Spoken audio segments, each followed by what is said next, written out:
Hello everybody, please take a seat. There's still a lot of free space in the front.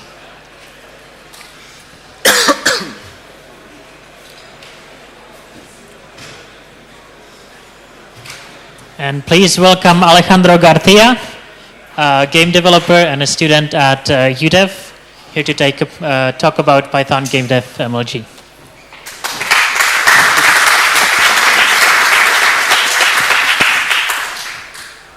Hello, my name is Alejandro Garcia, and I'm going to talk about Python game development. Here you have my Twitter and email, so if you have any question or something to ask me or whatever you want, just feel free to send me an email or whatever, okay? So the contents of this talk is, first I'm going to talk about how Python is being used currently in video games. And I'm going to show you my own game framework that I called it Cobra. Okay, so how Python is currently used in video games. So of using Python in video games, okay, the first one is using Python as a secondary language for scripting. And here the main game is programmed in another language like C++, for example, and the Python interpreter is indeed inside the application, okay? So the application that Python code in actions such as what happens when two actors collide or so on. But, well, this way is essential. We don't use Python as much as we should, and Python is designed to be extended, not embed. Okay, so some examples of games that use Python this way as a secondary language for scripting is Sid Meier's Civilization 4 and Mountain Blade. The other way for video games is using it as primary language. Here the Python interpreter runs the main game loop, okay, and some bindings for performance can be used, such as C++ or so on. We have a little slower than the previous example. So some examples of games that use Python as a primary language are EVE Online and Metin 2. Next, these are the most used Python libraries as a Python for primary language. We have Pygame, that is very easy and very popular. You may know about it. We have Cocos 2D. It's a bit more complex than Pygame, but it has more features. For 3D, we have Blender 3D. That I know it's a 3D modeling tool, but it also has a but the downside that Blender 3D has is that it's GPL, so we can make commercial games from it. And we have Panda 3D, that is a Disney creation framework that was used for their games such as Pirates of the Caribbean. So,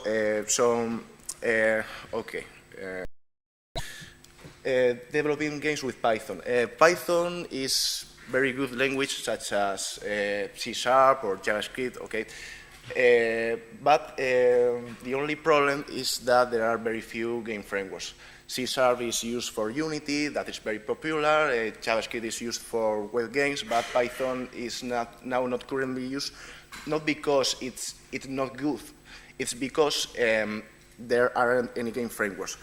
And some of these frameworks are or have an old architecture. So I'm going to explain Cobra, that is my game engine. So it's an open source 3D video game framework, okay? And it's three things: dynamic, efficient, and easy, okay?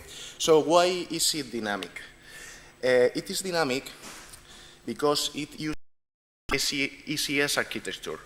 I'm going to explain later what this ECS architecture is. Okay, so it's designed for real-world game development.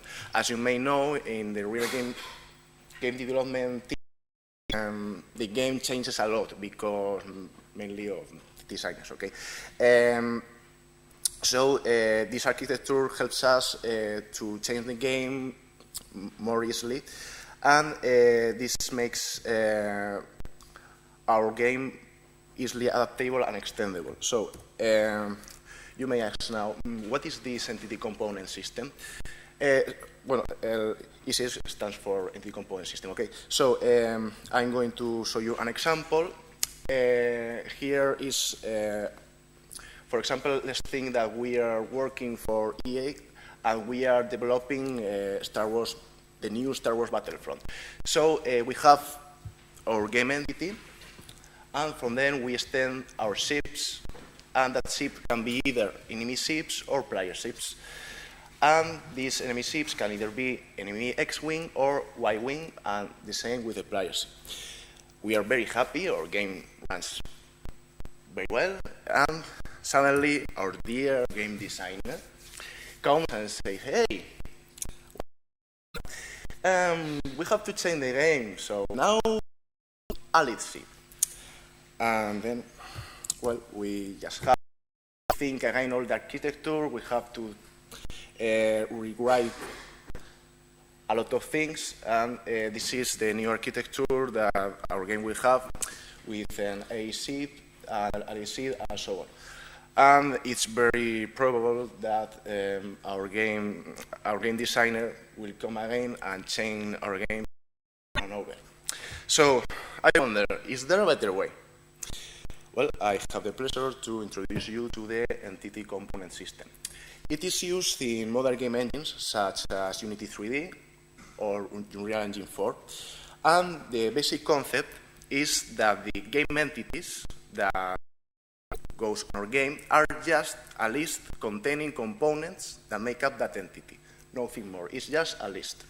Okay, so our previous example, our enemy X-Wing will be a game entity that has an enemy control because it's controlled by the enemy. It has a missile shooter because it shoots missiles, and it has a thruster because it moves forward. So these components communicate with each other via messages. So here, for example, our component control wants to move forward. So the messages are sent to all entity components and then are consumed if needed. So the missile shooter forward, but because he doesn't need to know if it's moving forward, then it ignores it. The movement says, oh, okay, so you want to move forward, I'll do it.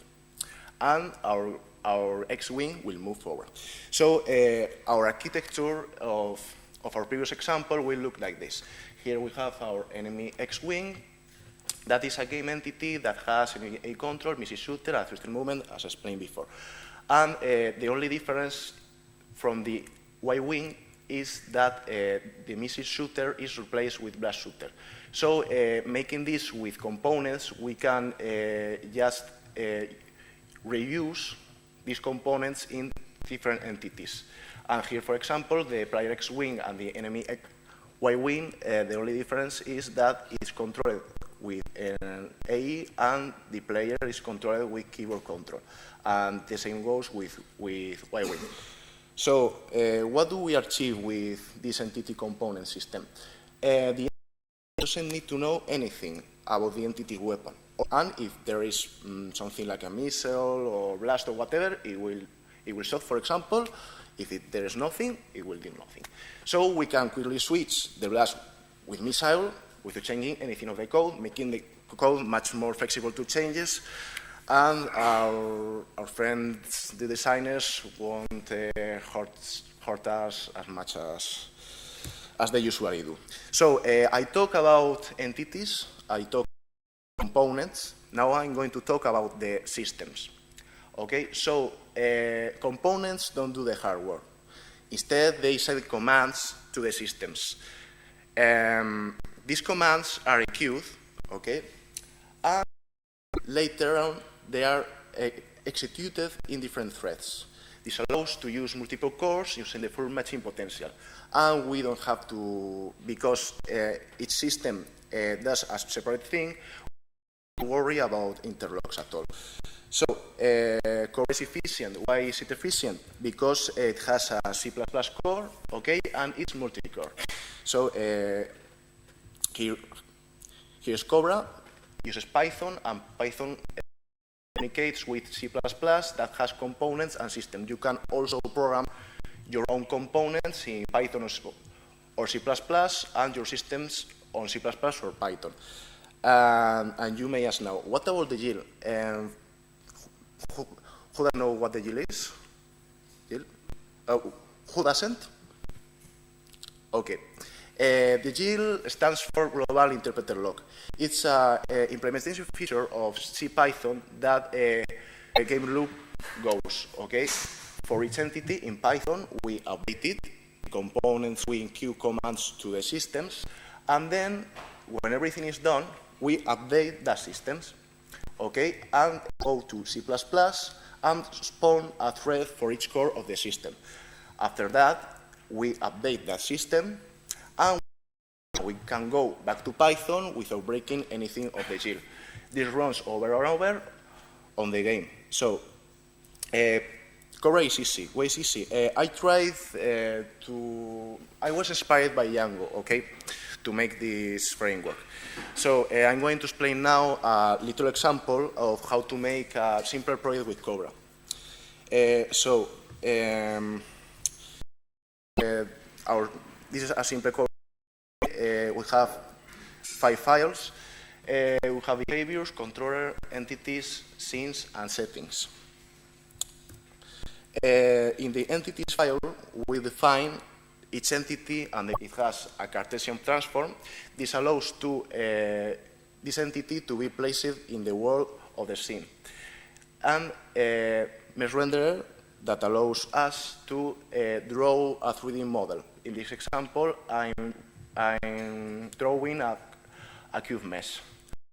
A behavior that makes the cube to rotate. So these are the most important components that Cobra has.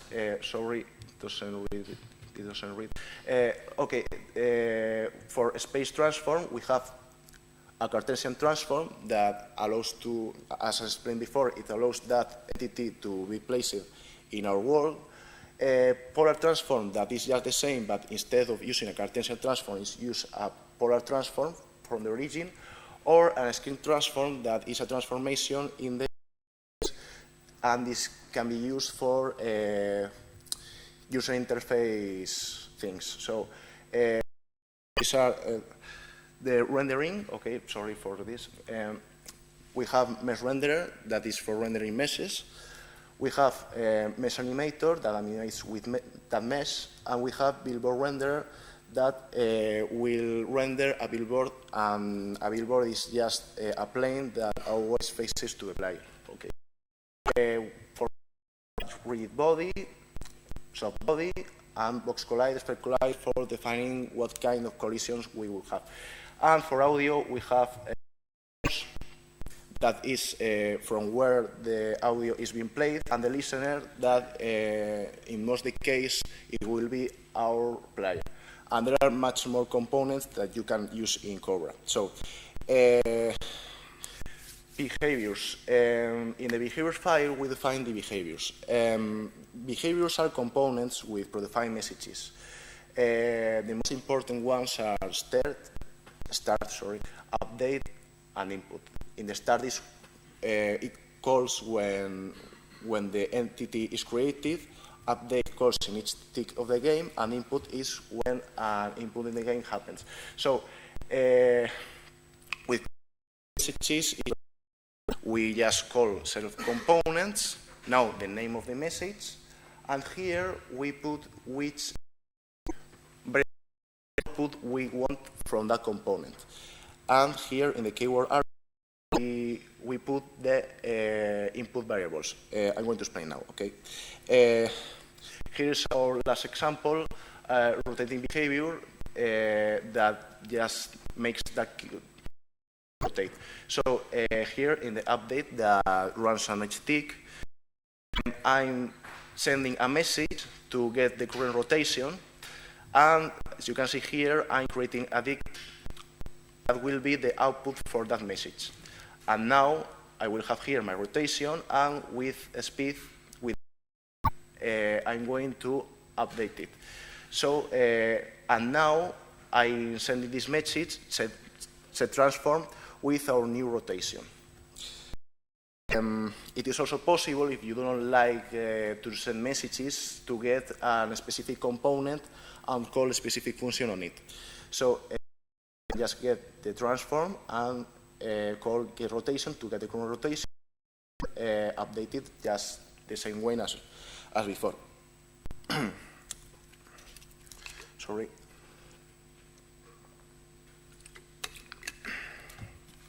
Okay. In controllers, we define mapping for different device inputs. Here, I'm getting the keyboard and an Xbox controller. And here, I define to be our game controller. Our game controller we have a fire button, axis. And here we make the mappings saying that this fire button is going to be a digital input that will map to the E key and the E button to the Xbox controller. So this way we will just check if the fire button is pressed, and we don't have to worry if it was from the keyboard, from the Xbox controller, Kinect, or whatever you want. And the same goes with X-axis. This is an analog to the input, and it does just the same. And design file, we define the game scenes. Okay, so here I'm making. Oh, sorry. The scenes have two important methods. First, the start, that is called when the entity is created, and then here I'm creating the previous cube. Okay, and I'm calling its components to set the transform to the position 0, 0, 0. And in each update of the scene, I'm displaying the current FPS of the game. Things.p, that is very important. It contains the game configuration and the system modules that we want to use. I want to explain that later. Here we set the game name, in this case my name, and the available resolution that our game will run. Here, for example, this resolution, among other settings. The one thing about this file is that here we can set which systems will the entity component system use. Here I'm using OpenGL, OpenAL, sorry, Bullet, and my own input from Cobra. So if I don't want to use physics, I just comment this, and my game won't have physics. I don't want to use Bullet, I want to use another library. I change it for everything. The rendering, the same. If I want to use DirectX, the same. So as you can see, Cobra is very extendable, and you can just, it's very pluggable. Well, and the other, okay. The current status of Cobra is still in development, okay? The beta will be available in December. If you want to help me with this, I will be glad, ready to want to work with you. My future goals are to implement a particle system, 3D sensor.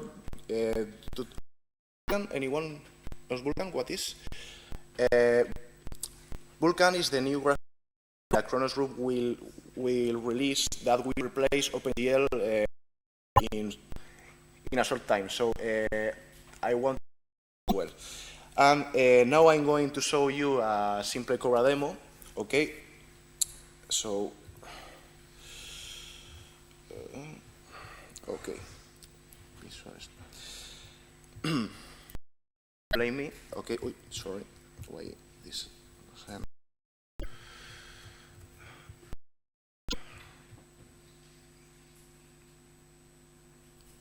Okay. Well, I love Python tools for Visual Studio. Don't blame me. Okay.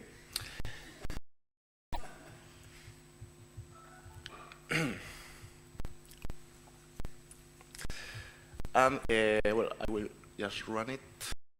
See if it works well. If it didn't work, fine. Let's see. This is a game like Angry Birds, okay, but in 3D.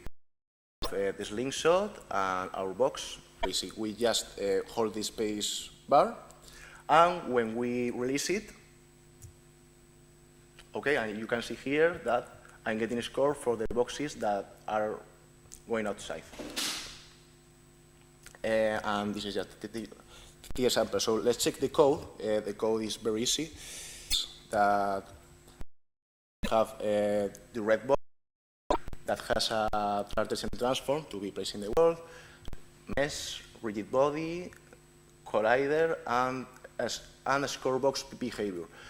This behavior, the only thing that it does is to check if it has gone outside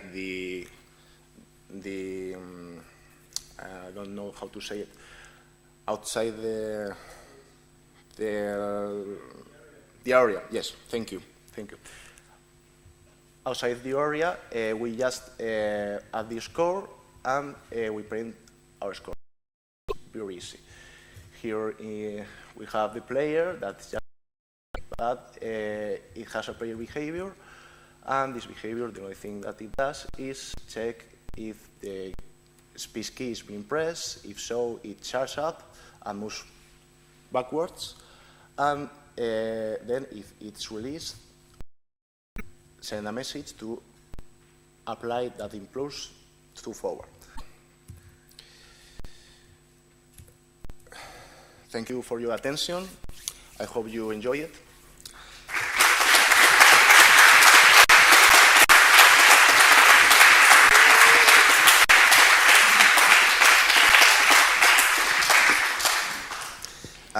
Questions? Yes?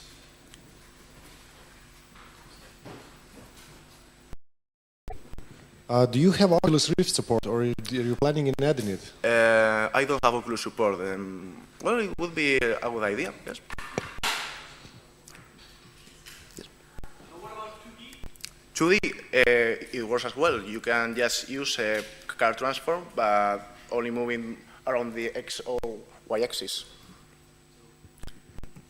You can use just the screen transform if you want. Any more questions? Yeah. Hi. Sorry. So your message passing part is all in C, but then it's calling back into Python to execute the methods. So what is the message passing that the GIL is released, or like a lot of components in C? You can also write components in Python if you want. The systems are how we say it? Systems and the components can be in C or Python. And if I understand your question, you're asking if all the messages are passed to all the entities, or sorry, to all the components.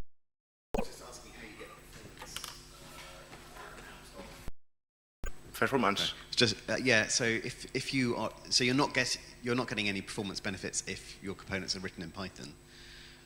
You only get them if you're writing them in C. Is that right? Well, the performance is that the renderer just runs in, and that's the OpenGL calls that are the most expensive. Right. So it's basically the rendering that is threaded. Everything. You can just make a system in Python or in C just as you want. And each system, as I explained, you can just put it in the settings and it will just work. Any more questions? Yes? How does the framework approach the transport lag problem? For example, you have a delay between client and server. If I fire a bullet from client and I have a lag, so is it possible with a framework to somehow approach that problem? Yes. Well, the components are a bit bound to the systems. Okay, so you have also to write the components for your system if they are not compatible. Any more questions? Do you support Python 3? In the future. Make it a promise. Okay, do we have any more questions? We do.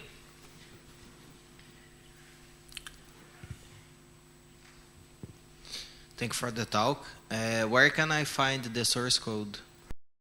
Code, I will upload it into my GitHub. I'm going to also make a web page. It will be available on December. If you want to, or if you want, you can tell me your email, and I will send to you if you want. But it's still in development. There are some things that that need a bit of work. But if you're interested, I can send an email to you with the sources you want.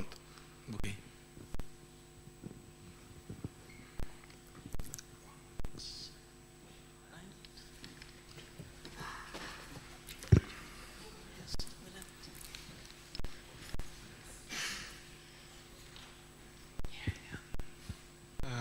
How do you see the future of Python game development, keeping in mind that there are a lot of high-quality free engines out there?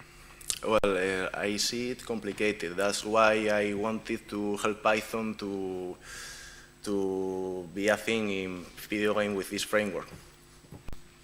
But yes, I see a bit complicated in the future. So we saw code to render a mesh. With what kind of shaders is that running? And is it like a kind of deferred rendering engine, or how do you customize the shaders that rendering pipeline? It's different. And can you customize the rendering pipeline? Yes.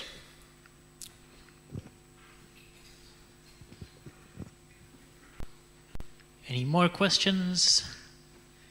Okay, so I'll ask, what platforms do you support? Well, I didn't try, but it's open source, so it can compile to any platform. I'm using Boost Python for the bindings of C++.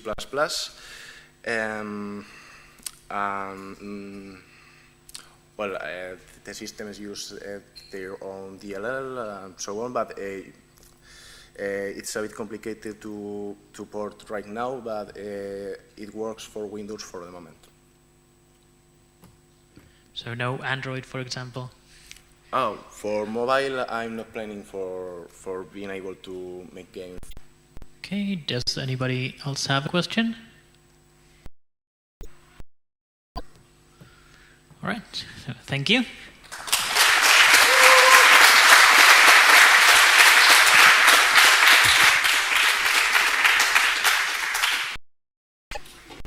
And there will be a talk about async IO about 15 minutes from now.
And if you could start filling the room from the center, it would be really great.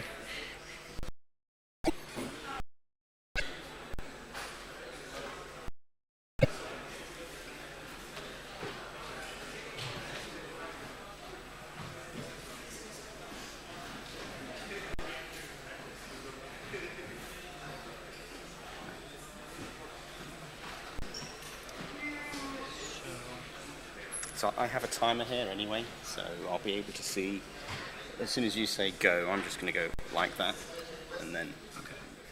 You also have the time, I guess? Yep. So I need to be finished by about 22 at the latest. Well, 25 too. Yeah. Yeah, it might be just a little... It's around 20 to 25 minutes, depends on...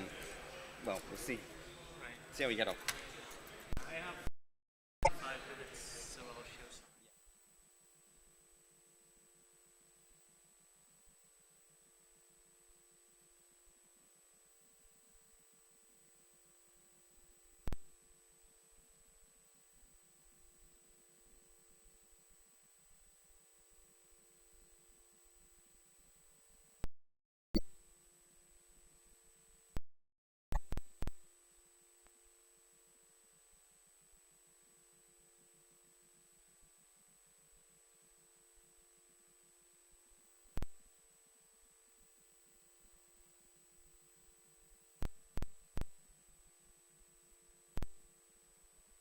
Plenty of room at the front.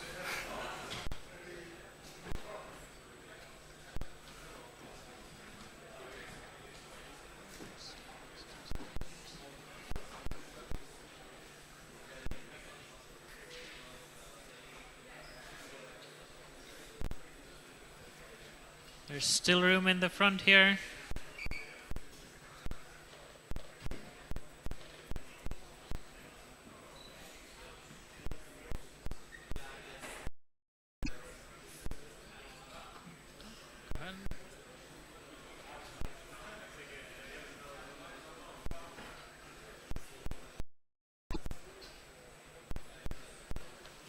There's still room in the front.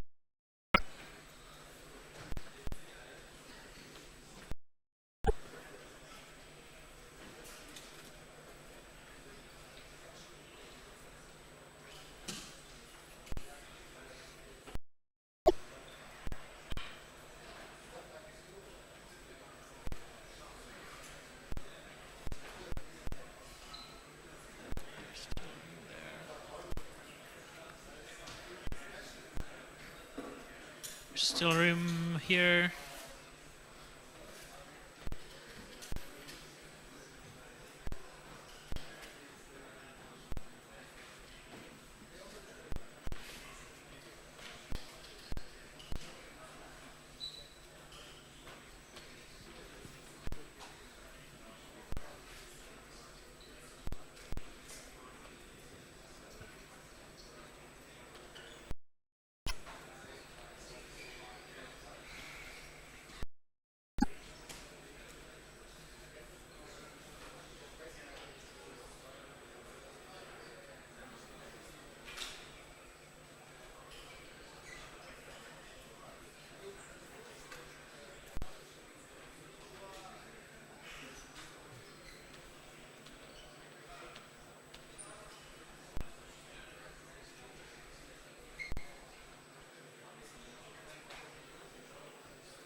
They can't stay on the stairs. No, they can't.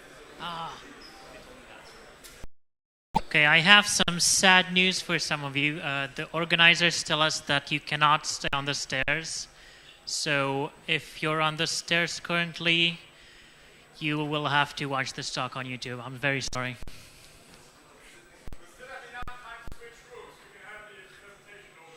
Please talk to someone with a green shirt. No, that guy's got a green shirt. It's the wrong sort of green shirt, though.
Okay, I still see people coming in, and I'm sorry, but you can't be on the stairs. It's very sorry. I don't think so. Talk to an organizer.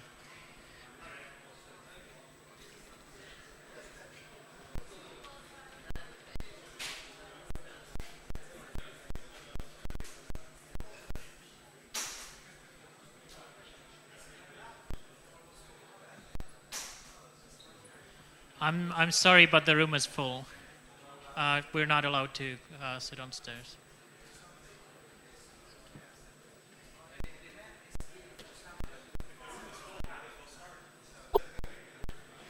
Okay, I'm sorry, but we're full.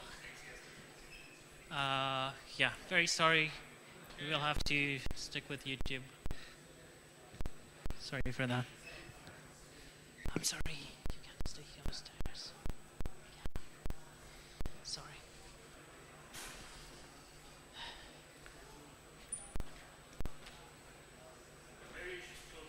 Yeah, I was going to say, if we're full, we might as well start and close the doors. I hope it's okay with recording if we start.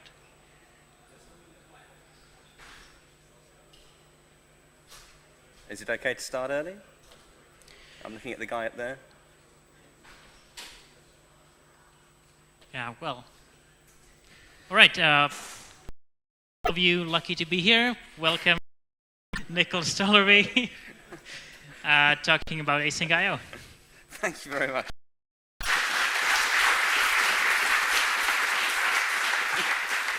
Thank you. So, yes, my name's Nicholas. I'm a freelance Python developer from the UK. And this is an introductory talk, really, about Async IO through the medium of distributed hash tables.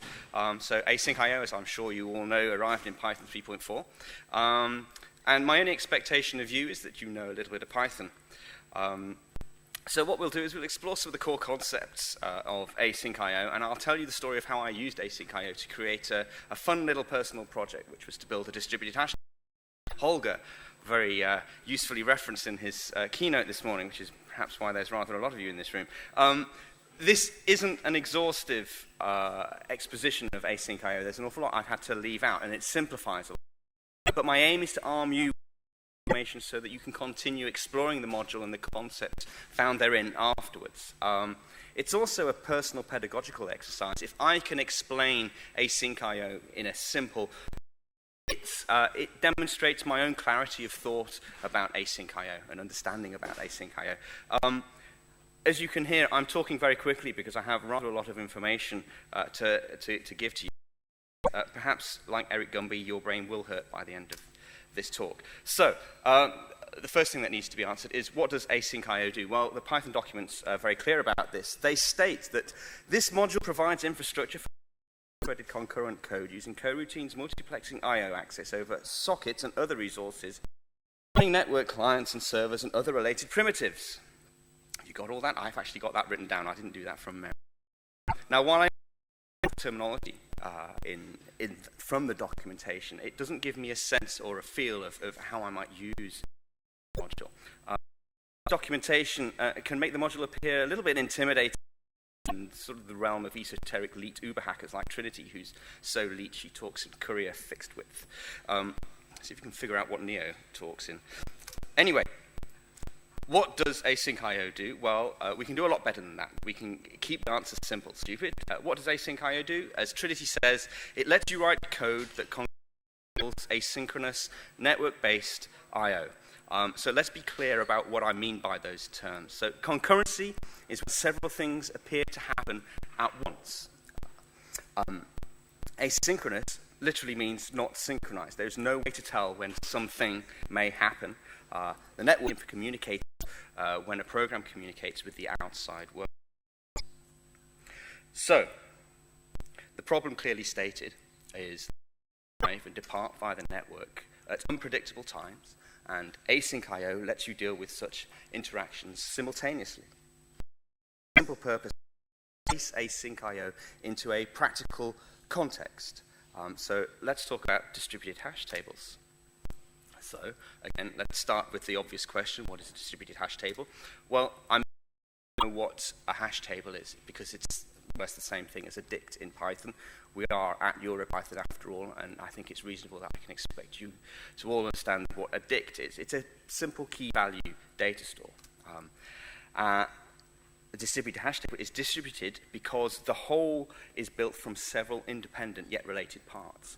So it's a little bit like this abstract encyclopedia. The whole encyclopedia is made up of volumes that are independent yet to each other. And in our case, the distributed hash table is a structure that consists of many independent nodes that collaborate with each other over the network. DHT is also decentralized, so no node is more important than any of the others. So there are no client-server relationships in a DHT. It's a loose peer-to-peer network of nodes. So a distributed hash table, a DHT, is a peer-to-peer data store. Why would I want to implement one of these? Well, fascinating properties. As I mentioned, there's no single point of failure. The DHT algorithm that I use, which is called Kademlia, efficiently scales to a huge number of nodes. It has good handling of fluid network membership as nodes leave and join the network. It's a solid foundation for more complex services, such as the ones that Holger referenced this morning. It's tested in the real world, so BitTorrent uses the Kademlia algorithm, Freenet does as well. And obviously, if you're like Holger, it's an example of decentralized platforms which are fascinating on more than just a technical level, on a political level as well, perhaps. So guess what? Distributed hash table nodes have to concurrently handle lots of asynchronous network-based I/O, which is the sweet spot for async I/O. So we have a context. So how does async I/O, or how do I use async I/O to make all this work? So let's introduce some core concepts. The first one being the event loop. And quite simply, this is some code that just keeps looping. And each iteration of the loop basically does two things. First thing is that it polls for I/O events that occurred during the time it took to complete the previous iteration of the loop. And the other thing that it does is that it runs any callbacks that need to be run during this current iteration of the loop. The loop also carries out various housekeeping needed for callbacks that have yet to be executed, but that's something that we can ignore. So it's important, again, this is sort of an introductory talk, to define what polling and callbacks are. So, polling is discovering the status of something external to the program. And in async I/O, this is network-related I/O events. And a callback is some code that's to be executed when some event has occurred that's been detected via polling. And this metaphor, obviously the kids are polling, are we there yet? Are we there yet? Saying, I'll let you know when we get there. And this creates a sort of a callback in that she is promising to do something when some condition is met, i.e. their journey and they get to grandma's house. So it's important during each iteration of the loop. I/O events are discovered by I/O events discovered by polling determine which callbacks to execute the current iteration of the loop. All pending callbacks are executed one after the other. So in PEP 15. And the loop can't continue while this is happening. It is blocked. So the next iteration cannot start until eventually executed callbacks finish in some sense. So you're probably asking, there's something wrong here. This is concurrent. Well, unfortunately, concurrency is a hard problem, and there's actually more than one way to do it. So it's worth taking some time to examine why async I/O works in the way that it does. So in the traditional threading model, several problems can happen. Task A reads a record, task B reads a record, change the retrieved data in different ways. Task B writes its changes, the task A writes its changes. What's the problem here? Well, task A has overwritten the record containing changes, so we have loss of data, which is something that we want to avoid. So why not wait until one task is finished before continuing? So first do A, then B, followed by C, and so on. This is easy to understand in sort of deterministic. What happens if A needs to wait for something, such as a call to another machine on the network? Well, the program has to wait until A's network call completes. And in that situation, we can't get on with other stuff because we're still hanging around for A. So given the situation in this slide, the program is described as blocked, and this is unacceptable if we're at events, which is precisely the sort of program that async I/O has been designed to help with. And so you're probably asking yourself, well, why not just get tasks B and C while we wait for the result from the network call for A? Well, if you're thinking that, then actually use simply what async I/O. So, welcome to the most important slide of the talk. I hope you're all paying attention. So, async I/O isn't driven. Network-based I/O is non-blocking. So how does this work? Well, the program does not wait for a reply from network calls before continuing. Programmers, us, to be run when the result of the network call is known. And in the meantime, the program continues to poll for and respond to other I/O events. Callbacks execute during the iteration immediately are detected. Confused? Well, you shouldn't be, because actually this is how we as humans think about concurrency. So in the real world, we make plans all the time. The washing machine finishes is an expected event, and hang the clothes out back for when this expected event happens. So how hard can this be, says the stock photo dude with the washing basket. Also, we multitask in the same way that async I/O does. We skip between the things we need to do while we wait for other things to happen. We know we will have time to squeeze the orange juice while the toast and the eggs are cooking, while we make breakfast. We don't just stick some porridge in the microwave, put it on for 5 minutes, and then watch it. Well, I don't. You probably get on with other things. This is exactly the sort of thing that I'm talking about. We multitask. There's only one of us. There's only one async I/O event loop. This is how the world around us. The Microsoft, it was a long night last night. The microwave goes ping, and that is the expected event, and then I take the porridge out and eat it, so on and so forth. Okay? So async I/O avoids potentially confusing and complicated threaded concurrency while retaining the benefits of strictly sequential code. Thank you. And this is the fundamental advantage of async I/O. We plan ahead for expected events by defining callbacks to be called when such events eventually occur. And in the meantime, we sequentially handle the callbacks related to other events that may have happened in the intervening time. So you are probably asking yourself, how are asynchronous concurrent tasks created? How do such tasks pause while waiting for non-blocking network-based I/O? And how are callbacks defined to handle the eventual result? To answer these questions, you need to understand coroutines, futures, and tasks. I'm going to attempt to explain coroutines in about 3 slides. And a coroutine is an object that actually completes, or it's a decorated function that returns such an object. And the important thing to know about are that they may be suspended using the yield from syntax. And when a coroutine is suspended, this allows the event with the other things. Okay? Coroutines are sorts of generators, so they lazily generate results. So calling a coroutine doesn't actually start its execution. They yield from other objects, and when the yielded from object has a result, the coroutine continues from the yield from statement that's and this is called re-entry. And at the end of the chain of yield froms is an object that returns a result or raises an exception, rather than yielding from some other coroutine. This, oh dear, look at that. I think you can see it all. Yeah, that's just Chrome being a bit daft. Okay, so this is a decorated coroutine method that handles an incoming HTTP request as part of my DHT. Upstream, something is yielding from the coroutine by this function in order to do something with the response that it generates. And this block of code will pause by yielding from the coroutine created by the payload.read call, which is a method that reads the raw data posted as part of the request. You can see that just after the try. Okay?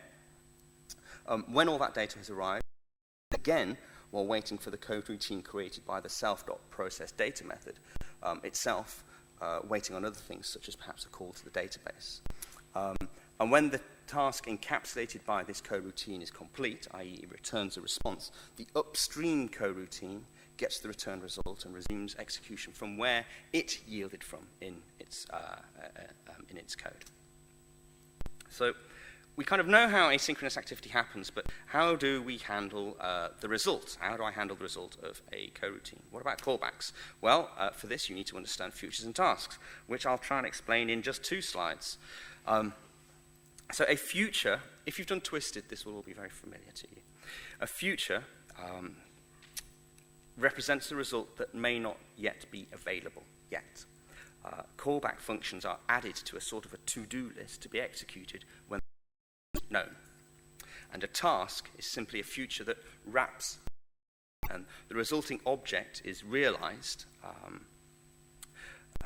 when the coroutine completes. We say the future has resolved, which sounds all very Doc2. So here's some example code, which I hope makes this clear. So the first thing I do is I create a callback function, handle resolved task. Okay, and the only thing that it does is record, it logs the result. The next thing I do is I create a task associated with a certain coroutine that will pause, and then I add to that task the callback that I defined above. And the task object is automatically resolved when the coroutine that's associated with it completes. And at the end, I execute the code, because remember, coroutines are generators, by setting up and running the event loop itself. Okay? So here's another perspective on this, a little bit mind-bending. So my buddy Gary Jones likes to point out that we're used to working with first-class functions, and we return values. Okay? But class function calls, we can also pass them into functions and return them as values. We just might not know what the result is yet, but we can start to add callbacks to them. So let's do a quick recap before we come to the sort of end of the talk. I see him waving their phone. So an event loop is looping code that polls for I/O and manages event handling callback. Coroutine is an object that represents activity that eventually completes, or is a decoration that returns such an object. Future represents a result that may not be available yet, and the associated callbacks are executed when it resolves. Like I said, the future resolves in a kind of mysterious Gallifreyan sort of a way. And tasks are boilerplate future classes that wrap coroutines, and these are realized when the coroutine. So, given all this theory, let's very quickly look at how async I/O works in practice with my DHT project. For us to be able to do that, I need to very quickly explain how a DHT works. As I mentioned before, a DHT is made up of nodes, and the classic way to visualize this is space, and you'll see why in a moment. Each node has a unique ID that is within a set of all possible values for a certain hashing function. You all know what hashing functions are because you're all in Holger's Excel. Okay? And in my case, with my DHT, I use SHA-512. The ID's value indicates the node's position abstract network, as it were. So we can tell who is close to whom and how far away nodes are from each other. So there is some kind of distance in the DHT. And data is a key value pair. And the key is turned into a hash, again using the algorithm, SHA-512 in this case. And the value is stored at nodes whose IDs are close to the hash of the key. So this is similar to understanding where to look things up in a multi-volume encyclopedia, going back to the example at the beginning. Articles are words, or keys in our case, and associated definitions are that are stored in volumes that cover some alphabetical range within the global encyclopedia. So aardvark belongs under A, whereas zebra belongs under Z. Okay? So how do nodes know where to look? Well, each node maintains something called a routing table that tracks the state of its peers. And each interaction with its peers results in exchange of information about the nodes that it's been talking to. And that's how the routing table is populated initially and kept up to date. Nodes keep bumping into each other like ants in an ant's nest. The routing table splits the clock face of nodes into buckets. Now, buckets contain the same number of peers, but buckets cover a smaller range the closer to the local node they are. Therefore, the local more closer nodes. As you can see, I'm red at about 1:30, and the nodes that I know are in the different buckets, and they are these squares. Okay? Each node has some very simple rules. They behave according to some very simple rules. It doesn't really know what the rules are. I'm just putting a few up there to illustrate what I mean. But the important thing about a hash table is that you need to be able to put values and you need to be able to get values. You need to get and set. And each one of those fundamental actions requires a lookup, okay, so that you know which nodes you want to interact with. And all these interactions are asynchronous, and lookups are also parallel, concurrent, because you can ask several peers at the same time about the information that you need. So how does a recursive 6 degrees of separation game, which always features Kevin Bacon if you're talking about Holly factors. So say I want to put a value with a key whose hash is in a position at 6 o'clock, okay? There's the target at 6 o'clock. And the first thing I do is I ask the nodes in my routing table that to that hash. And they reply with nodes from their routing table that are closer to the peers. And this keeps going recursively until I find nodes that that are actually close to the target key. Until I can't find any nodes that are close to the target key. So get and set requires a lookup. And how is this handled in the realm of async I/O? Well, a lookup is a future because it's something whose result we can't yet know. Looking up, we need to interrogate all our peers on the network. Okay?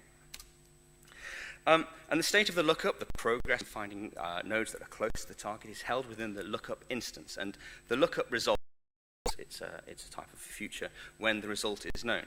And the result is either going to be a value or not found, exception in the case of a get operation, or a list of the 20 closest known nodes in the DHT in the case of a put. And what I will do then is contact each of those 20 nodes and say, store this information for me, please. So what about networking? How does async I/O handle different networking protocols? How do nodes in the DHT handle down-the-wire aspect of input-output? So core concepts 5, 6, and 7 are streams, transports, and protocols. Streams are high-level abstractions that allow you to send and receive traffic down the network or from the network using reader and writer objects. Transports are provided by async I/O to handle low-level networking activities such as TCP and UDP. And they handle the low-level I/O layer and the buffering and the event loop, sorts these out for you, so you shouldn't really have to interact with them. Protocols handle network protocols at the application layer, so HTTP or NetString, and so on and so forth. They're also a lot of fun. So streams are flows of data that can be read from or written to, and they are built upon the transports and protocols.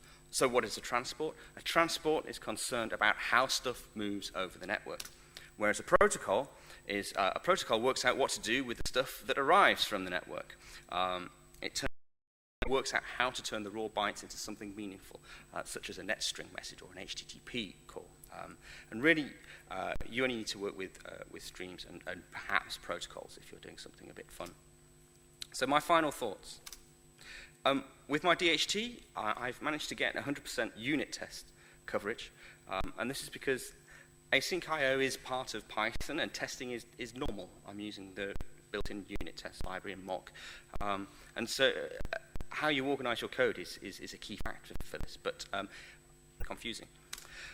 My DHT implementation is small and simple, so there are only 871 lines of code as of this morning in itself. And this is because Asyncio makes it easy makes it easy to think about concurrent problems. Okay, so I believe the abstractions make it easy to write very simple code that's short and comprehensible. Okay, and finally, I need to mention the event loop. If you have lots of networking, however, that's the sweet spot. So the future is for better in Python 3.5, coroutines with the async syntax, which Guido mentioned yesterday, his favorite feature, so it must be good. So if you remember, here's the coroutine that I showed you earlier on. Simply all I've done is taken out the yield from and put the correct keywords in for Python 3.5. These are proper native coroutines, and they're not to be actually confused with generators. They work slightly differently.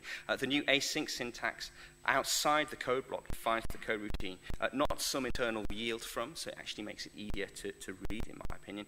And also the new features, it comes with an await context manager and iteration protocols. Really cool things, although that's not shown here.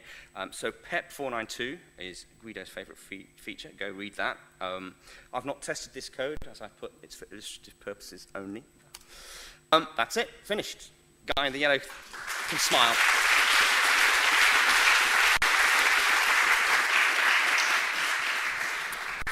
The DHT project is called the Drogulus. Any questions? Does anybody have a short question? Yeah. A short question like my DHT code. That's short. No questions at all. Okay, thank you very much. Nice and simple.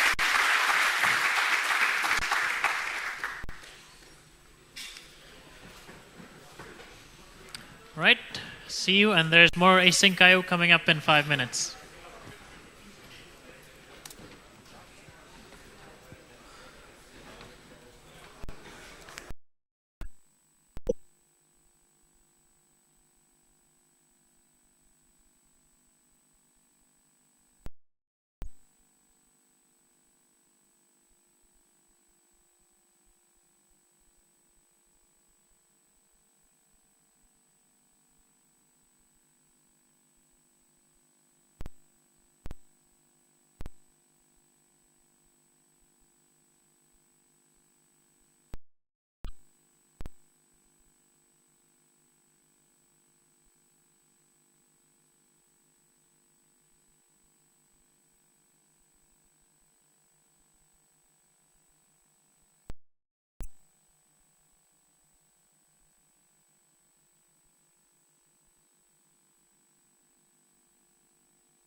still some spots in the front.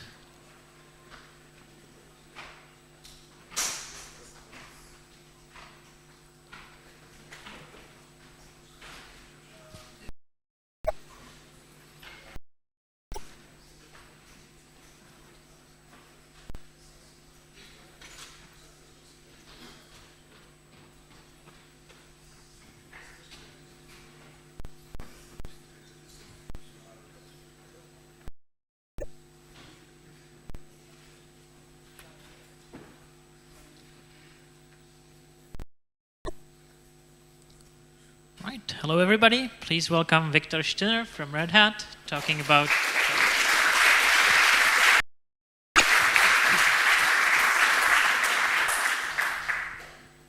Hi, I'm Viktor Stinner, and I'm very happy to the Async.io community 1 year later. So my name is Viktor Stinner. I'm a Python core developer since 5 years now, and I am a senior software engineer at Red Hat. My job is to port OpenStack to Python 3, which is working well. We are close to having Python 3 support.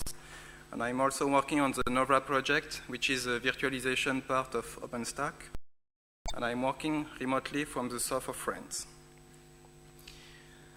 So for me, the launch of Async.io was in March 2014, the release of Python 3.4. It was the first time that it was widely available to users. And at this time, it was bare.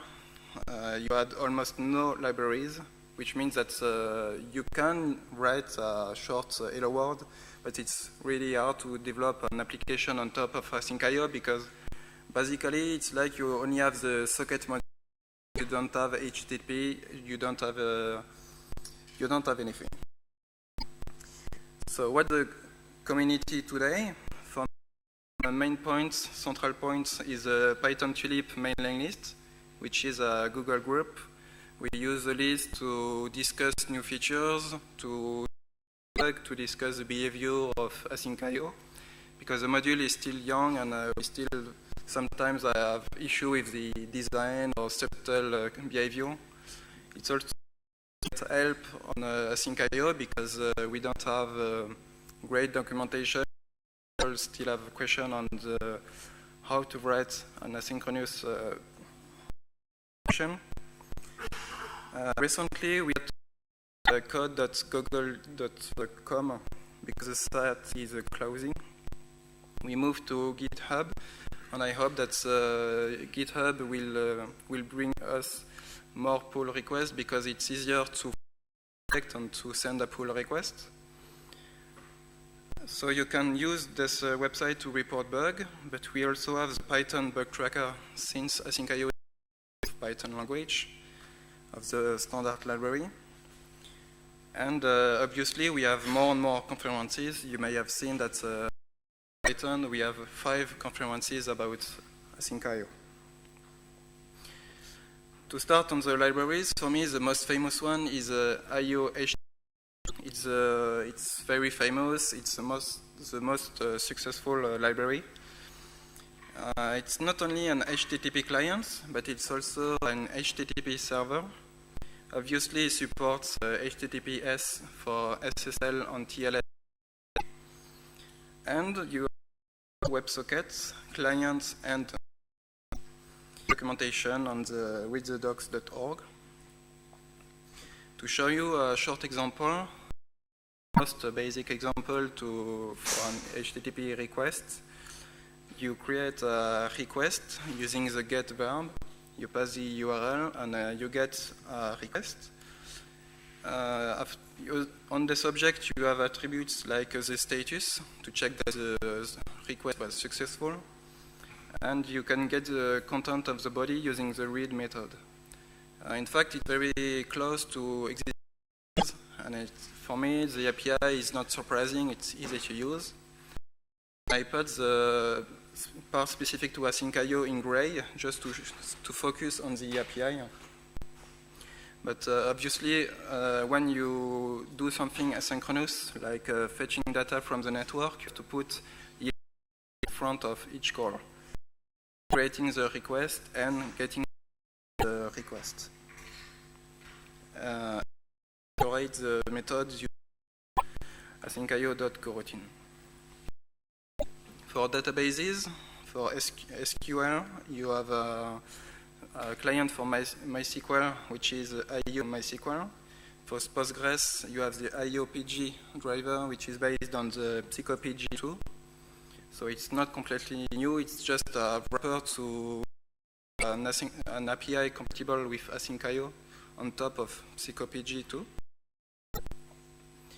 The API is not new, in fact it's just the Python API adapted to asyncio. And this example creates a pool of connections.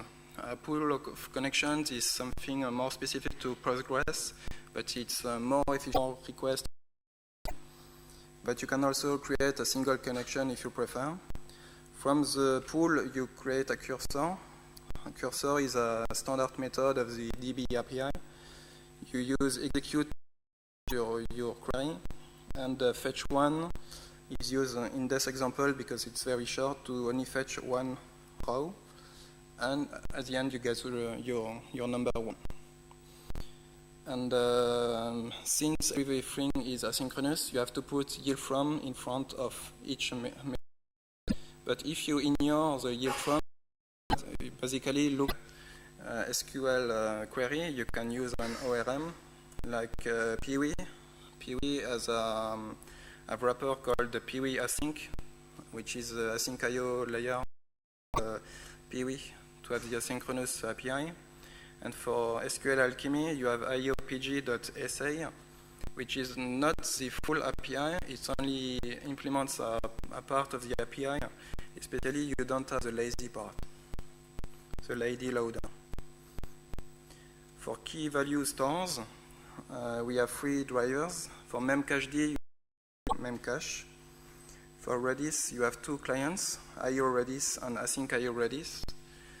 And for me, it's not a bad thing to have two drivers for the same thing, because depending on your background, depending on maybe later one will die, or maybe the two will continue, at least you have the choice, and we have a client. Short example using IO Redis. In this example, we wait for the result of each command.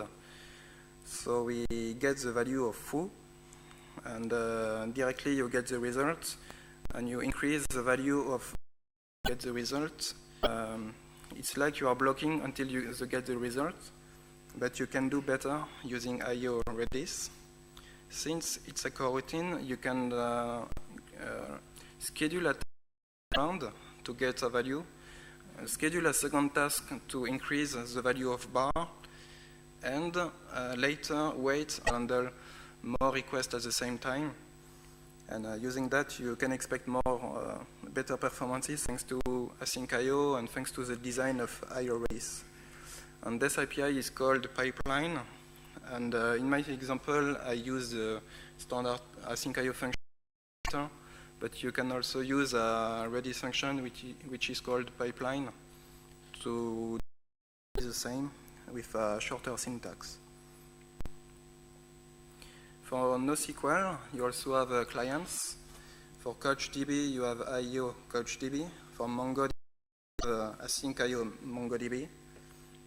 So basically, you have everything to access all kinds of databases, which is much better than the state 1 year ago when you had nothing to build an application. For clients, we have more standard networks like DNS on IRC. I didn't write the full list of clients because the list is quite long. I tried to focus on the protocols. For DNS, it can be a bottleneck on your application because DNS is quite slow compared to an application. So it's a good thing, synchronous resolver. Currently in asyncio, we are using a thread, in fact a pooling a name. But in IO DNS, it's really asynchronous. It uses non-blocking sockets. So it's For IRC, you have two libraries, which are bottom IRC free. So as I said, it's up to you to test both libraries to decide which API do you prefer. For SSH, you have async SSH, which is a library fully implemented in Python for SSH. So you have a fine control on the SSH protocol and how the connection is established. For XMPP, for Jabber, you have a Sly XMPP, which is a fork of Slick MPP. And as I said, we have much more clients for less common protocols like IMI. For Asterix, you have the Panoramix protocol project to use on the Asterix telephony server. You have AMQP, which is a messaging queue protocol, with the module IO AMQP. For Elasticsearch, you have a client called IOES, etcd, IO etcd. And Google Hangouts, there is even a client for that called Hangouts. I didn't have to test libraries, so I cannot answer to all your questions. But I try to give a long list to show that whatever you want to do with Async.io, you have a right choice of libraries. And now for the web framework, we have a long list, as you may expect, because each people want to write their application differently. So you have Pyramid, IO, WSGI, Interest, Muffin, Nacho, Pulsar, Rainfall, and Vase. And the last one, API Hour, or API Hour. It's not really a framework, it's more a worker to execute the application on multiple core. Because by default, when you use Async.io, it's in one thread, in one process. It's quite fast, but it can be if you use multiple. So Happy Hour is based on JUnicorn with a specific worker, and you are able to use multiple processes. So the clients are distributed between each process, and you get performances. And for your information, Pulsar also works on Twisted, on Tornado, and if I recall correctly. So using Pulsar, you can write code working on different event loops. For WebSockets, you also have a choice between 4 libraries. IO HTTP, as I said, has a module for WebSockets, for client and server. You have Autobahn Python, which is also compatible with Twisted, Tornado. I will explain Trollius later. And you have also WebSockets on WebSocket for Python. And it's also interesting to write servers, because asynchronous programming is very efficient for network servers. And currently, for me, the list is quite short. We only have 4 supported protocols. I hope that next year the list will be much longer. The first one is FastAGI, which is a protocol for Asterix telephony server called Panoramix. For IRC, we saw the IRC3 module. In fact, it has a submodule called IRC3D, which is a server implementation of the IRC server. For HTTP, you have IO HTTP, which is the most common, most used implementation called Async SSH. This is the most simple example of an Hello World using IO server to write a very basic server. You define an handler for a request, and you have to build a response object, Hello World, which is here by string.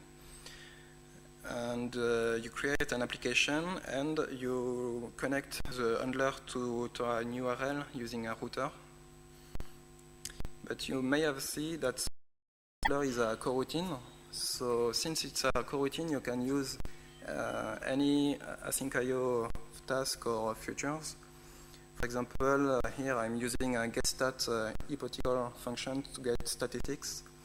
So you can run a long process in background and return the result later. For test, you have the choice between two libraries. For me, it's very important to test code, especially in the asynchronous world, because when you are using the network, sometimes it's quite slow. So it's important to have a stable test to regressions. And he has a specific API which is not very easy to use using unit test. So using these two projects, you have some helpers to test very easily the behavior of your asynchronous functions. The first one is async test, more specific to unit test, and PyTest async.io, which is more specific test. And there is even a third one, which is IO test. That's my project, which I wrote to test an implementation of async.io. The idea is to check that you implement all methods of async.io and you have the same behavior on any application of async.io. So now we come to Trollius. Trollius is Python 2 parts of async.io. I wrote this project to try to replace eventlets with async.io in OpenStack. The issue is that OpenStack is currently only compatible with Python 2. So to port async.io to Python 2 first to be able to replace eventlet with Trollius. And the main issue is that yield from syntax was added to Python 3.3. So if you use this syntax, it doesn't work directly because you get a syntax error. And to solve this issue, I chose to use the yield keyword using a function called from with uppercase F. And the idea is to have code which looks like async.io, but which is compatible with Python 2. The main issue is that since the syntax is different for coroutines, you only have a few libraries which are compatible with Trollius yet. Sometimes you have to duplicate the code or you have to write some specific code for Trollius. And for this reason, to try to first port your project to Python 4 and to use async.io because async.io is more popular and it has a wider choice of libraries. So only use Trollius if you cannot port your application immediately to Python 3. So benchmark. Ludovic Gasque has good news for us. He ran a benchmark on his use case. He compared Flask, Django, and Happy Hour. Happy Hour is based on async.io. And as you may know, it's very difficult to understand benchmark results. You should not rely on this result because, as always, it depends on your use case. How you use async.io, how you run the worker, on how you connect to your database.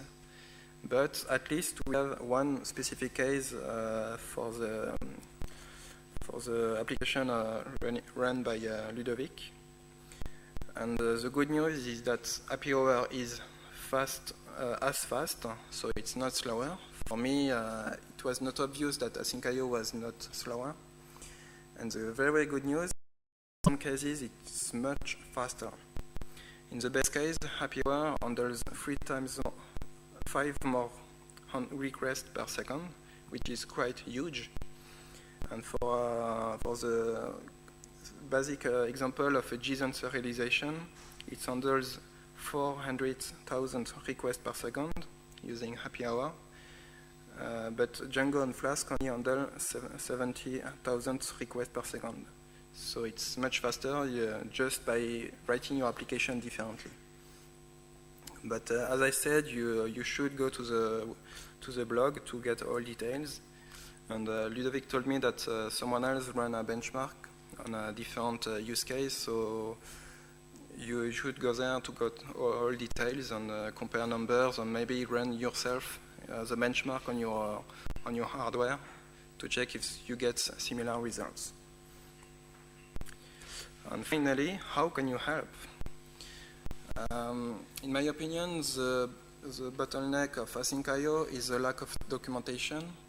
I spend a lot of time working on the documentation, but it's a reference for the API. It's not really something for beginners. And in my opinion, we need a tutorial starting from the very beginning, from a coroutine, what is a coroutine, what is a task, what is a feature, how to put all pieces all together, and really start step by step. Because if you take the current documentation, it's really hard to build an application just using DeskDoc. So we need tutorials, but also more documentation in general. And maybe a cool project would be to try to port standard libraries to Async.io, because we have a lot of protocols which are sets. So FTP, POP, IMAP, NNTP, SMTP, Telnet, XML RPC, etc. So it should not be so hard. You do not need a volunteer to do the job. And I'm surprised because for Twisted we have no interoperability layer. I'm surprised because we have layers for Eventlet, Gevent, Tornado, Qt, TCL/TK.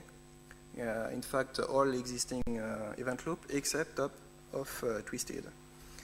I already tried a few months ago. I had a proof of concept and it worked.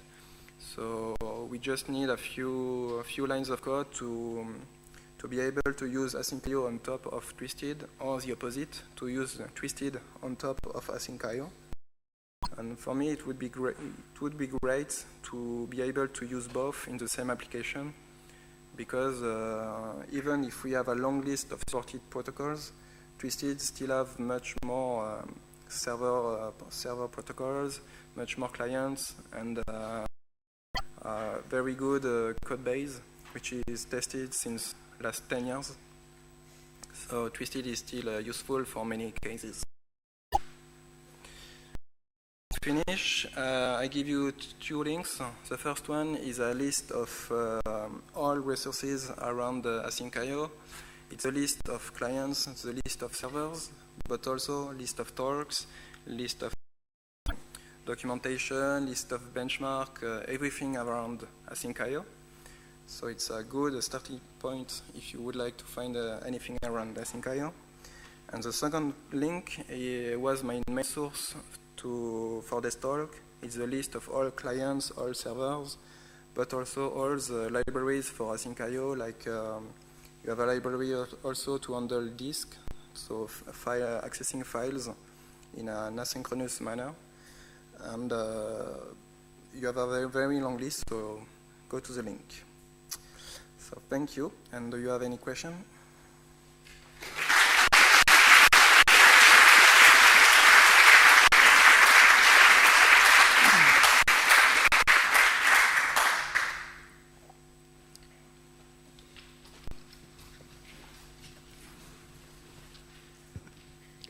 Thank you for the... Do you foresee any problems in terms of compatibility with PEP 4.9.2 in Python 3.5? Because as Guido, I'm also kind of excited about the new await. And yes, is there any kind of problem you foresee? The question is about the new PEP for Python 3.7, which introduced two async and await. The PEP was written by Yuri, which works on Async.io, so he knows Async.io and he didn't want to break the compatibility. The PEP was written to be compatible, so it will be possible to write code using the new keyword and continue to use existing code. So there's obviously a lot of excitement Async.io, IO. And from what and everybody's writing web servers in it and using it for handling, obviously, network traffic. But I've seen some blog posts about that it's not as feasible as people would think. For exactly IO-bound applications still sometimes are more performant even with Python threads, because there's supposedly a lot of overhead for the loops. And, you know, how do you see it? Because obviously you have a lot of experience with async IO, so how is it in terms of performance as of now? So the question is for CPU-bound code. So as I said, no. Even IO-bound supposedly is sometimes faster with threads still, but you know, I didn't do the research. I only read, you know, stuff on the internet. So I'm not aware of a bottleneck for IO-bound, so I cannot answer for you. Sorry. What I heard is that it's very efficient to handle code asynchronously because you are able to execute a task in parallel. So it's much faster. But if you have some articles, just send me an email and I'll try to answer. So, hi.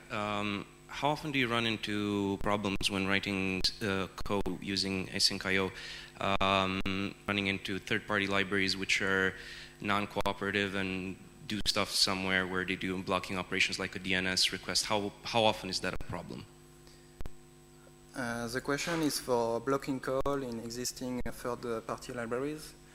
The most obvious answer is to use a thread, because it's already what async.io use for DNS. It's a pool of threads, so you can execute whatever you want. It will not block the event loop. And the second question was how often we have such code? So I'm asking because I know Gevent had the Gevent monkey, where it would monkey patch a bunch of standard library stuff to get you around this problem, because sometimes you don't even realize that a library you might be calling might be doing blocking operations. So if you have some experience, how often is this a problem? I don't have a long experience in large application using async.io, so I don't have a simple answer. But what I can say is that in async.io, you have a configuration option saying that if your function takes more than 100 milliseconds, you get a warning saying that be careful, this function blocks your event loop. And maybe you have to split your function or use something asynchronous. So at least you have a warning to help you.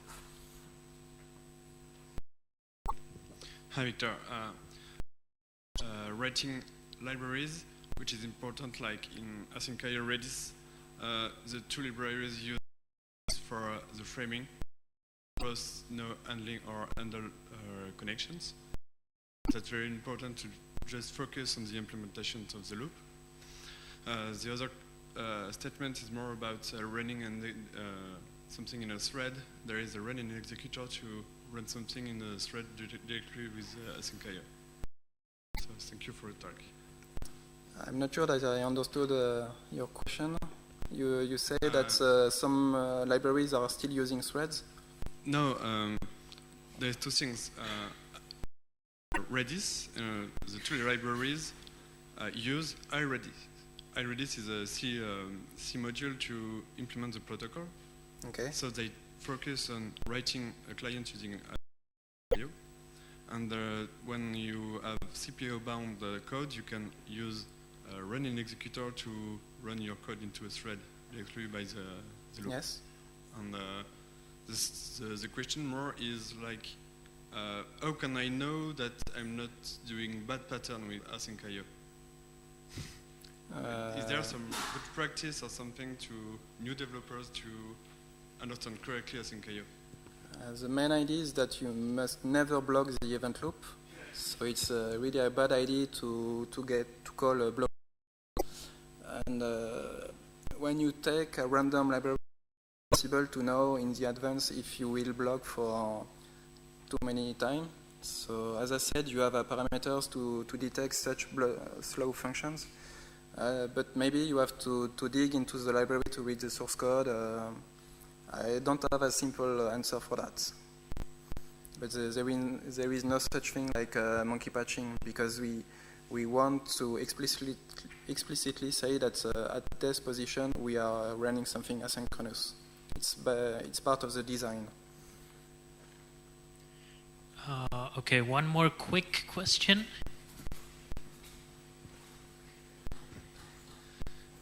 First of all, thanks for your talk. So just a little follow-up question. Redis is actually an example of something that is so fast that if it runs at least on the same host, I have doubt that asynchronous execution will bring any effect to just waiting for the response on the local host. And because of this, my question to you is, do you have any view on this, that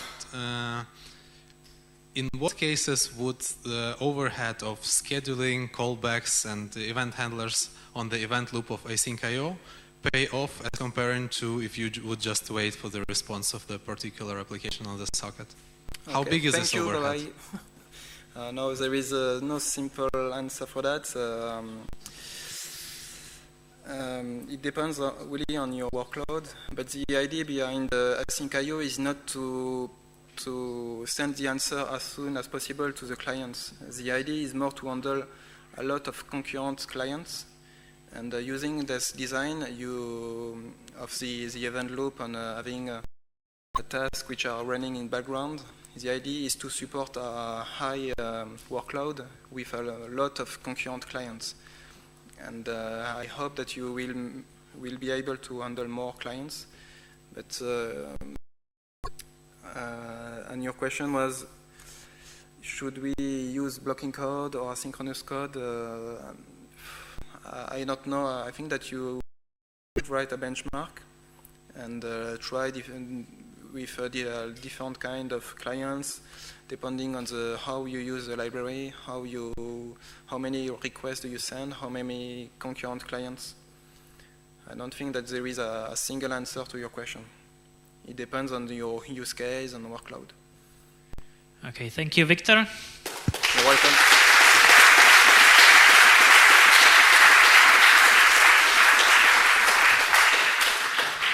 And there's a coffee break, so enjoy your coffee.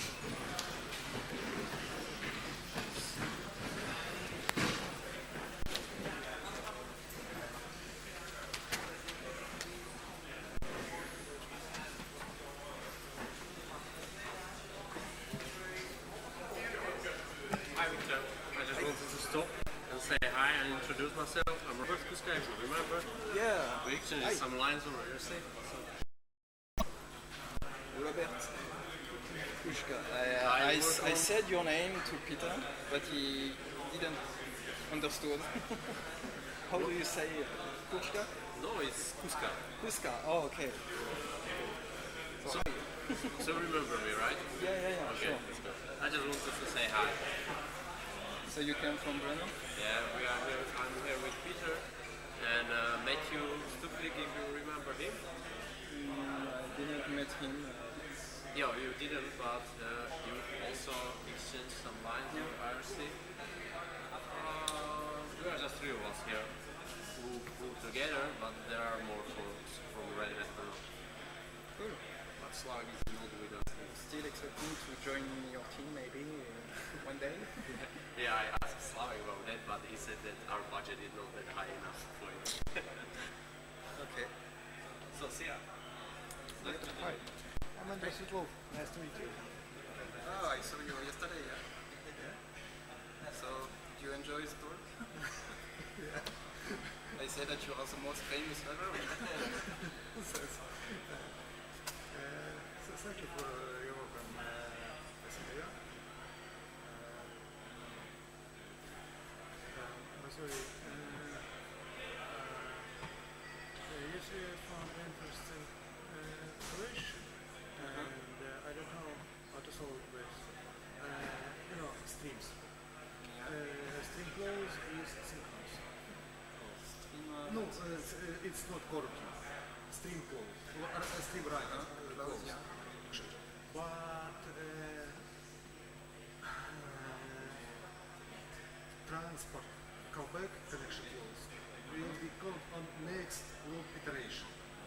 And if you say stream close and close loop exit program, then transport will blame about opposite. Which is true. Which is a bug because. I understand how it works, but. I know that there is an ongoing discussion on the closing property. I think that you opened it, I'm not sure for that. Oh, yes. About close.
Excuse me? There is an adapter. Yes, that's the one.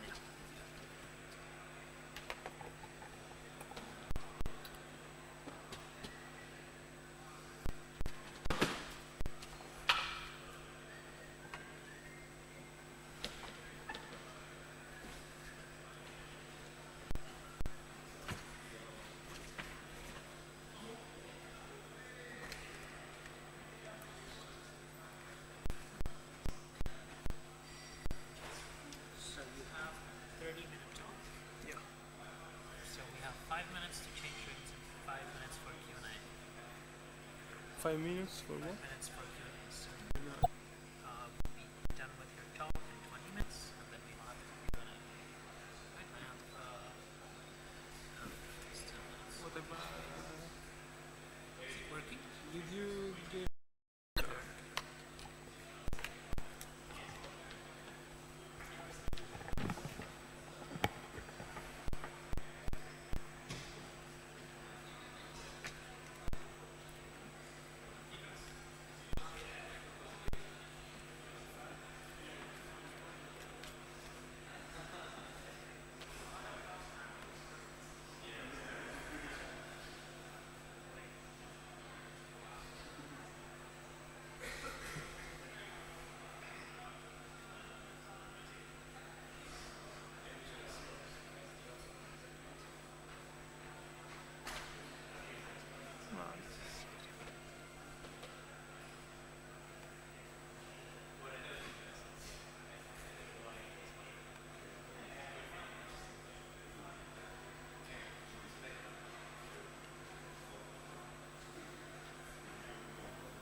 This is Giuseppe Camarotta, the remote sensing specialist from vOpen Solutions, here to tell us something about how Python helps remove mines.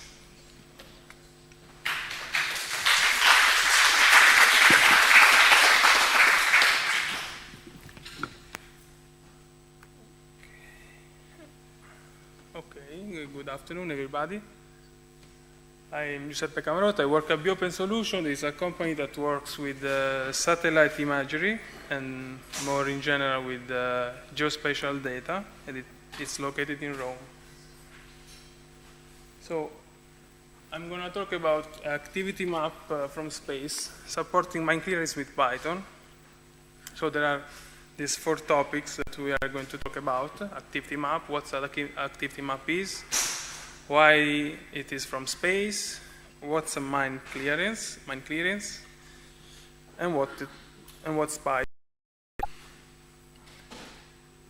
So let's start from the end. What's Python? Who knows what Python is? Well, you better say yes, because I put this slide just for the sake of completeness. So let's go to the mine clearance. And mine clearance is the process of searching and removing landmines from the ground. It has some weakness, a couple of weaknesses. I will show them. First weakness, mine clearance is slow. It's a very slow process. You have this huge area you have to clean from landmines, and nobody will tell you where the mines are on the ground, And National Army are not so collaborative in this topic. Nobody likes to admit that they deploy landmines. So you have this huge area you have to search for landmines on. Then these huge areas, you have to check for landmines step by step, like spot by spot, very slow. It's a very slow process. You are always in danger. It's slow. When you are close by to what you think it's a mine, you have to approach it very slowly. Try to clean the area around it. Finally, reach it and trying to remove it, like very slowly for obvious reason. Another problem of mine clearance is that, as I said, is dangerous.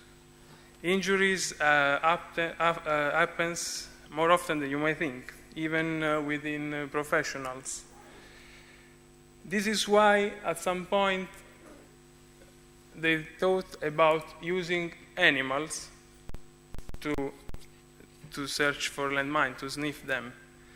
And at first, they tried using dogs, but sometimes you just need a weight of 1.5 kilos to detonate a landmine, so it's dangerous also for dogs. So a couple of years ago, they start using rats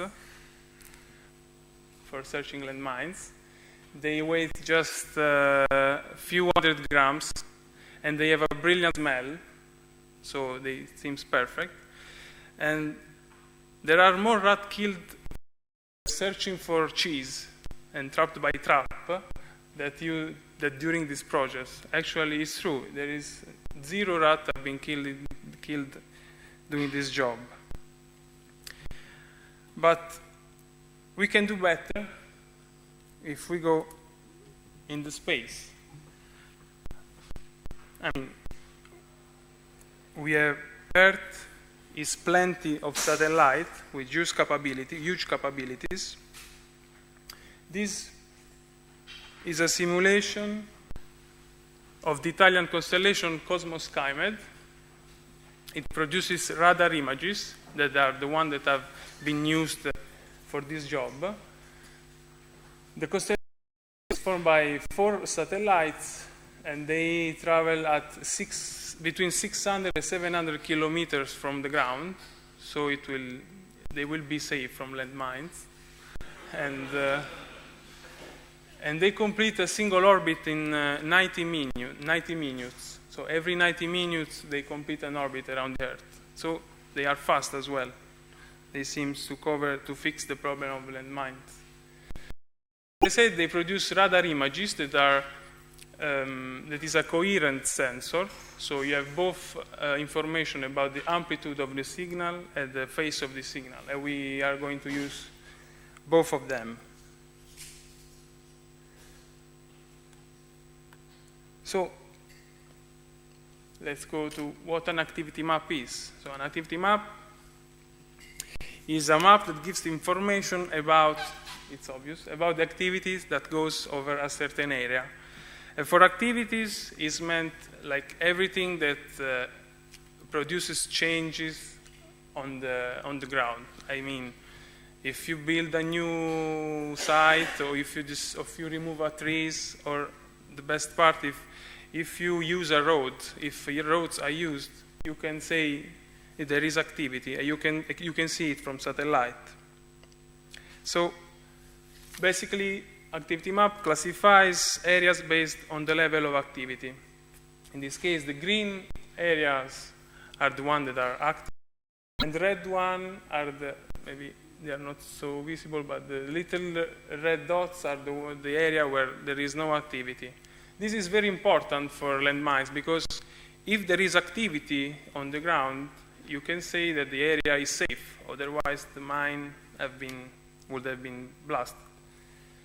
So this is a very good information. And about the velocity of the process, this is an example of an area in Bosnia, and it is 5 kilometers by 4 kilometers, so we are talking about 20 square kilometers. That will take ages to check completely. I would say a month.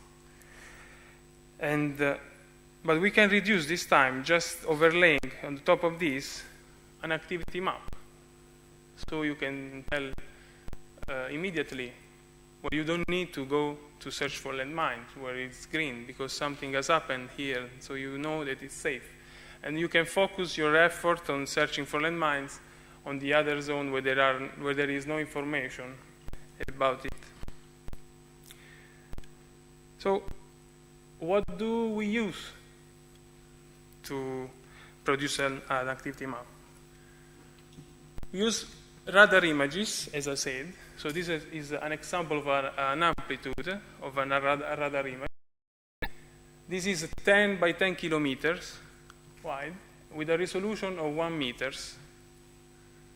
This was taken on the 18th of July 2014. It is over Dolac area, that is a city in Bosnia-Herzegovina. Then we need at least a second image just to compare with the first. This one was taken on the 3rd August of 2014. In this way you can search for changes. Then, using the phases of these two images, you can compute what we call interferometric coherence, that basically tells where things have changed between the two images. The darker the pixel is, the most that the area has changed. This is the scale. So where it is white, there is a city there. So they are mostly buildings. They keep being the same between the areas. So leaves moves, and you can see that things have changed. So it's very dark.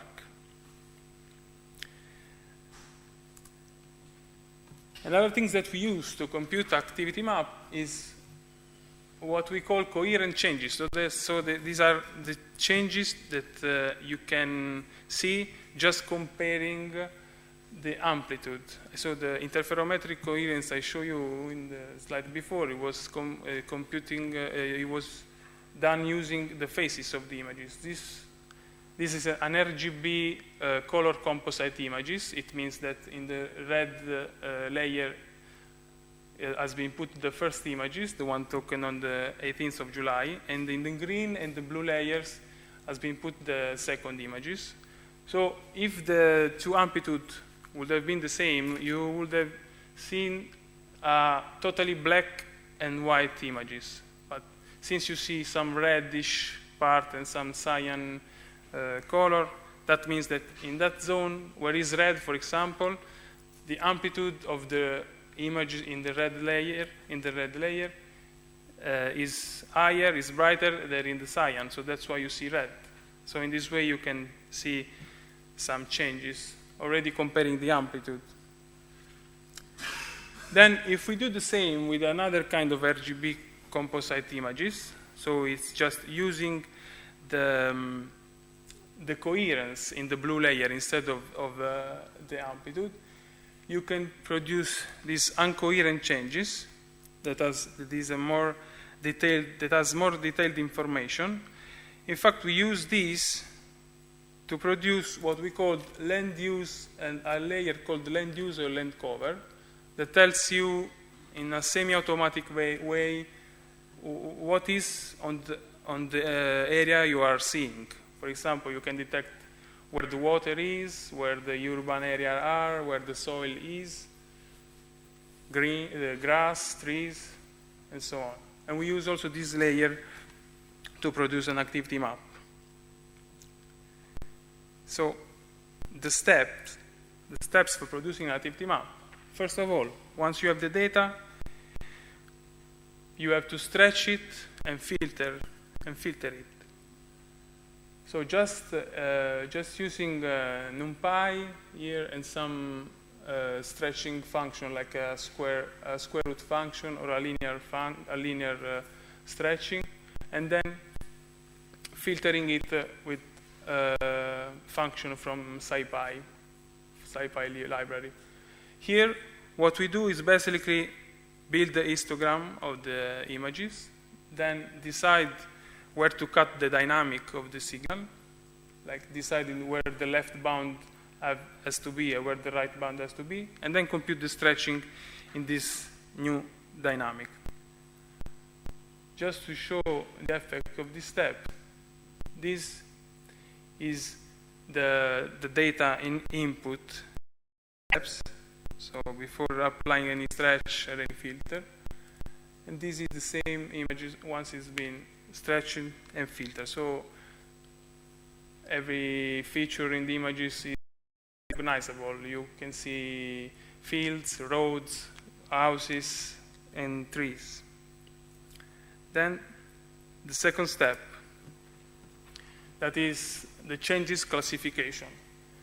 This is a very simple code, I would say. With just one instruction in the for loop, we can classify all the images. We just decide where are the threshold for decide which class every pixel belongs, and then we launch these for loops.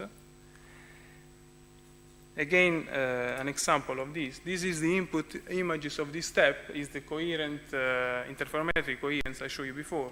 It goes from 0 to 1, meaning 0 there is no coherence at all, as I said, so there is totally has changed. And 1 is full coherent, so everything has kept the same between the two images. After the classification process, you just have a classified images. Here there are 6 classes, where 0 is no data, so it's outside the images. Then there is the third step, that is the combination between the the changes classification and the land cover land use layer that I talked about it before. This is because if you can detect a change, if this has happened over a road, is a different meaning if it has happened on the water or if it has happened over a vegetated area. So this is just a very simple, I would say, a new classification that take this aspect into account. So there are, for example, classes like tree, that is water, that will always be safe. No one's put landmines in the water. Or in the urban classes, it means that there is a building, so no one put a landmines under a building. So, and then again, you just have this new classification, so that takes into account this thematic information of the area. This is, again, an example of what these steps does on data. So this is the first input, the coherence and the change images, together with the change layer in input. And then this is the output, is the matrix, it is the array of the activity map with a classification. So you can see that the cyan roads, for example, are not active, so you have to search there. While the red zone are active, so you don't need to go there for search for landmines. And then there is this yellowish part that is where the process we are applying is not applicable. That is because of some intrinsic limit of the radar signal. And it can be solved using some other kind of sensor, like optical or infrared, thermal infrared, and so on. That can be added to this product. I'm not showing it now, but you can do it. And then the final step, once you have the matrix with the activity map, you just have to add the geographical information, and GDAL library does brilliantly this job. It's very simple code. So this is the step to pass from this, that is just a matrix with a value and a color associated to it, to this. So a layer with geographical information that can be used by professionals, can be used on Google Earth, or every GIS software is in commerce, like ArcGIS, QGIS. So just for concluding my talk, I will just some final remarks. The activity map so is a second level product that is supposed to help to support mine clearance professional, trying to reduce time and so money invested on this process, and to reduce the danger of doing such a job. This activity map is a product that was developed in the frame of the European Space Agency project called Space Asset for Enhancing the Mining. And this project is going to be tested on real field next September in Sarajevo. So, I'm done. Thank you very much for your time.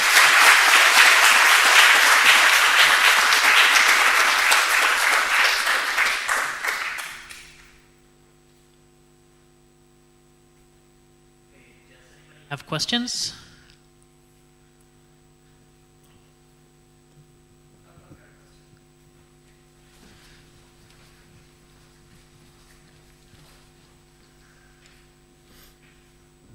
So my question is less about Python and more about the data sources. How widely available are these remote data sources? Did you have to, I guess, make special requests in that area, or is the data from every pass, every day, somewhere available? Well, you mean the satellite images?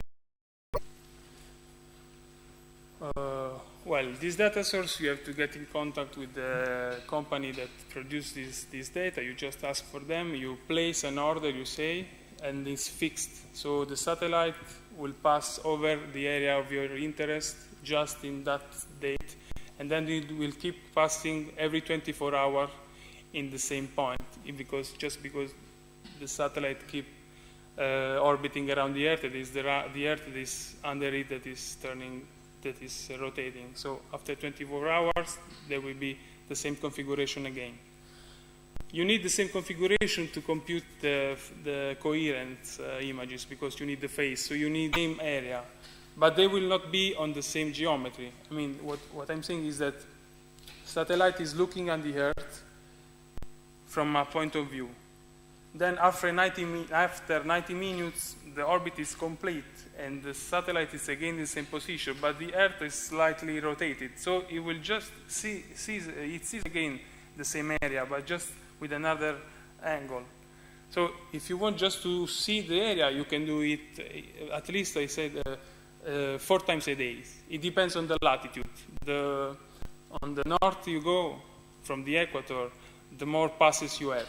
But you just can do the phases analysis using images that have been taken with the same geometry. So that's why you have just to wait for 24 hours for the second and third images.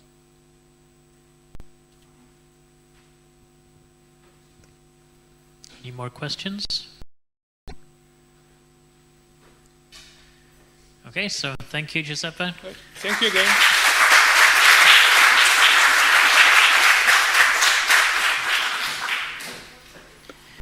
And lightning talks are starting in the next room in 10 minutes.